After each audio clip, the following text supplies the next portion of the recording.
पोलिसांवर हल्ली लोक सहज विश्वास ठेवत नाहीत। आता यामध्ये सगळेच वाईट आहेत का, तर असं नाहीये। तर सगळेच चांगले आहेत का, तर असंही नाहीये। म्हणजे एक विकृत काहीतरी कांड करतो, पण बदनामी संपूर्ण महाराष्ट्र पोलिसांची आता होत चाललीये। मी असं म्हणतेय कारण रोज पोलिसांचे नवनवीन कारनामे समोर येत आहेत। राज्यात एका पोलीस अधिकाऱ्यावर उठलेली बोट खाली होत नाही तोपर्यंत दुसरा पोलीस अधिकारी कुठलं तरी कांड करून बसतोय। बुलढाण्यातील एक प्रकरण चांगलं गाजलं आणि त्यानंतर पुणे पोलिसांचं प्रकरण कॅफेमध्ये जाऊन धिंगाणा घालल्याचं सुद्धा आपण सोशल मीडियावर पाहिलंच असेल। त्यानंतर बारामतीमध्ये देखील एका पोलीस अधिकाऱ्याला अशाच एका महिलेच्या फसवणुकी प्रकरणावरून अटक झाली आणि आता या सगळ्यामध्ये भर पडली आहे, ते म्हणजे छत्रपती संभाजीनगर मधल्या एका पोलीस उपनिरीक्षकाची। या पोलीस उपनिरीक्षकाचं कांड ऐकून तुम्ही देखील डोक्याला हात लावाल।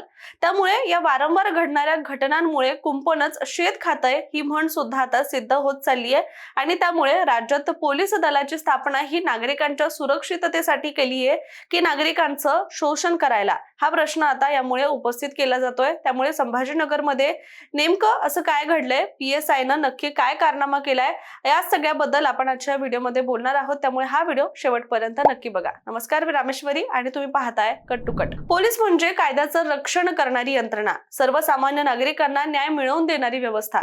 पण जेव्हा कायद्याचं रक्षण करणाऱ्यांवरच गंभीर गुन्ह्यांचे आरोप होतात, तेव्हा मात्र समाजामध्ये मोठा प्रश्न निर्माण होतो। सध्या छत्रपती संभाजीनगर मध्ये देखील असंच एक प्रकरण घडल्याचं समोर आलंय। पोलीस उपायुक्त कार्यालयामध्ये वाचक म्हणून कार्यरत असलेले ग्रेड पोलीस उपनिरीक्षक हरीश माधवराव खटावकर यांच्या विरोधामध्ये एका विवाहित शिक्षकेनं अत्यंत गंभीर आरोप करत गुन्हा दाखल केलाय। या प्रकरणामध्ये लैंगिक अत्याचार, लग्नाचं आमिष, त्याचबरोबर ब्लॅकमेलिंग, बदनामीची धमकी आणि मारहाण, मोबाईल हिसकावून घेणं आणि अनेक निर्जन ठिकाणी महिलेला सोडून देणं असे अनेक गंभीर आरोप आहेत आणि असं घडलेलं आहे। विशेष म्हणजे गुन्हा दाखल झाल्यानंतर आरोपी पोलीस अधिकारी सध्या फरार झाल्याचं देखील समोर आलंय। त्यामुळे या संपूर्ण प्रकरणाकडे आता राज्याचं देखील लक्ष लागलंय। आता सगळ्यात आधी आपण या सगळ्या प्रकरणाचा संपूर्ण घटनाक्रम जो आहे तो समजून घेऊया। तर तक्रारदार महिला या 48 वर्षांच्या असून त्या एका खासगी शाळेमध्ये शिक्षिका आहेत। त्यांच्या तक्रारीनुसार सुमारे 4 वर्षांपूर्वी त्यांची ओळख जी आहे ती पोलीस उपनिरीक्षक हरीश खटावकर यांच्याशी झाली होती। ओळख वाढत गेली आणि त्याचाच गैरफायदा त्या पोलीस अधिकाऱ्याने घेतल्याचा आरोप या महिलेने केलाय। महिलेने तक्रारीत असं देखील म्हटलंय की सुरुवातीलाच त्यांनी आपण विवाहित असल्याचं आरोपीला म्हणजेच अर्थात हरीश यांना सांगितलं होतं आणि तसंच आपल्या पतीला या संबंधांची माहिती मिळाली तर गंभीर परिणाम होऊ शकतात असं देखील त्या महिलेने सांगितलं होतं। मात्र त्यावेळी हरीशनं तुझ्या पतीला काहीच कळू देणार नाही असं सांगून विश्वास संपादन केला। त्यानंतर हरीशने महिलेला एका हॉटेलमध्ये बोलावलं, तिथे तिच्यावर जबरदस्तीने लैंगिक अत्याचार करण्याचा आरोप करण्यात आलाय आणि त्यानंतरही हा प्रकार थांबला नाही। तक्रारीनुसार 11 ऑक्टोबर 2025 रोजी घरातील इंटेरियर दाखवण्याचा बहाणा करून हरीशने महिलेला जटवाडा रोडवरील आपल्या घरी बोलावलं आणि पुन्हा तिच्यावर अत्याचार केला असा महिलेने आरोप केलाय। त्यानंतर आरोपी वारंवार तिच्यावर दबाव टाकत राहिला, तिच्या पतीला सर्व काही सांगून बदनामी करण्याची धमकी देत तिचं शोषण करत राहिला। या भीतीमुळे आपण बराच काळ गप्प राहिल्याचं देखील या महिलेनं तक्रारीमध्ये नमूद केलंय।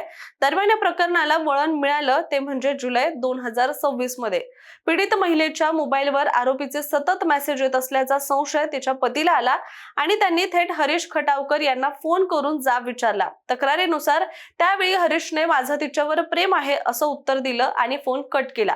यानंतर घरामध्ये पती पत्नीमध्ये मोठा वाद झाला। याच दरम्यान 15 जुलै 2026 रोजी संध्याकाळी आरोपी थेट महिलेच्या घरी पोहोचला। तेव्हा हरीशने इमारतीच्या पार्किंग मध्ये तिला जबरदस्तीने कारच्या मागील सीटवर बसवलं। त्या कारमध्ये सय्यद निसार नावाचा चालक असल्याचं देखील समोर आलंय आणि कार सुरू झाल्यानंतर हरीशने महिलेला शिवीगाळ केली, बेदम मारहाण केली आणि तिचा फोन हिसकावून घेतला।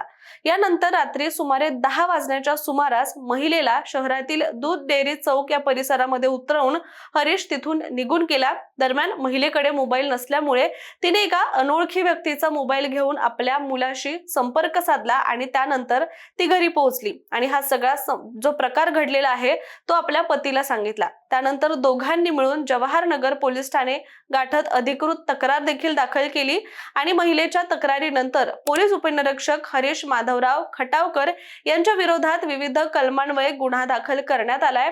यामध्ये लैंगिक अत्याचार, धमक्या, मारहाण आणि इतर संबंधित गंभीर आरोपांचा देखील समावेश असल्याची माहिती समोर आली आहे। या प्रकरणामध्ये आणखी एक धक्कादायक बाब अशी समोर आली की माध्यमांमध्ये आलेल्या माहितीनुसार गुन्हा दाखल झाल्यानंतर वरिष्ठ अधिकाऱ्यांनी आरोपी हरीश यांना पोलीस ठाण्यामध्ये हजर राहण्यास सांगितलं होतं, मात्र त्यांनी पोलीस ठाण्यामध्ये येण्यास थेट नकार दिला आणि त्यानंतर आरोपी फरार झाल्याची माहिती देखील समोर आली असून आता पोलीस त्यांचा शोध घेत आहेत। दरम्यान हरीश खटावकर हे 1993 साली पोलीस दलामध्ये भरती झाले होते। त्यांनी शहरातील विविध पोलीस ठाण्यांमध्ये काम केलं असून सध्या ते पोलीस उपायुक्त परिमंडळ 2 कार्यालयामध्ये वाचक म्हणून कार्यरत असल्याचं देखील सांगितलं जात आहे। आणि याहूनही महत्त्वाची बाब म्हणजे त्यांच्यावर यापूर्वी सुद्धा अनेक आरोप झाल्याचं समोर आलेलं आहे। एका माध्यमातील वृत्तानुसार सुमारे 11 वर्षांपूर्वी एका महिलेशी अश्लील आणि अयोग्य वर्तन केल्याच्या प्रकरणामध्ये त्यांच्यावर निलंबनाची कारवाई देखील यापूर्वी करण्यात आलेली होती। अर्थात त्या जुन्या प्रकरणाबाबत सध्या कोणती न्यायालयीन स्थिती नाहीये, याबाबत अधिकृत माहिती समोर नाहीये, परंतु सध्या या ताज्या प्रकरणामध्ये उपायुक्त कार्यालयाने संपूर्ण घटनेचा सविस्तर अहवाल पोलीस आयुक्त प्रवीण पवार यांच्याकडे पाठवलाय आणि हरीश खटावकर यांच्या विरोधात कायदेशीर कारवाई सोबतच आता पोलीस विभाग स्वतःच्या नियमांनुसार देखील कारवाई करणार असल्याचं म्हटलं गेलंय। दरम्यान खाकीवर लोक इतका डोळे झाकून विश्वास ठेवतात, पण खाकी चढवणाऱ्यांना त्याची किंमत राहिलेली नाही असं म्हटलं तरी सध्या वावगं ठरणार नाहीये। इतकंच नाही तर काही दिवसांपूर्वी सुद्धा बुलढाण्यामध्ये असंच एक धक्कादायक प्रकरण घडलं होतं आणि संपूर्ण राज्य त्यामुळे हादरलं होतं। त्यामध्ये झालं असं होतं की एका जिवंत असलेल्या मुलीला हत्या तिची झाली असं दाखवण्यात आलंय। त्याचबरोबर तिच्याच वडिलांना आणि भावाला मध्य प्रदेशातून अटक करून आणण्यात आली।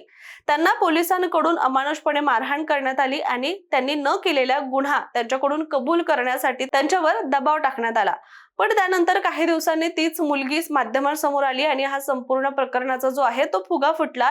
इतकंच नाही तर मुख्यमंत्री देवेंद्र फडणवीस यांनी देखील स्वतः विधानसभेमध्ये या प्रकरणाची माहिती देत गंभीर दखल घेतली होती। मात्र पोलिसांच्या या बेशिस्तपणावर कठोर कारवाई नेमकी कधी होणार? अशा प्रकारच्या तक्रारी जेव्हा एखाद्या पोलीस अधिकाऱ्याविरोधात येतात तेव्हा त्या केवळ एका व्यक्तीपुरत्या मर्यादित राहत नाही, कारण त्याचा परिणाम संपूर्ण पोलीस दलाच्या विश्वासार्हतेवर होतो।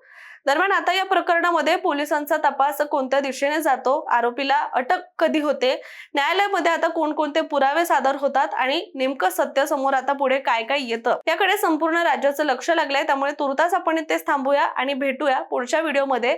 मात्र या सगळ्याबद्दलचं तुमचं मत काय, कमेंट करून नक्की सांगा आणि अशाच माहितीपूर्ण व्हिडिओसाठी सुद्धा कट टू कटला सबस्क्राईब करायला विसरू नका।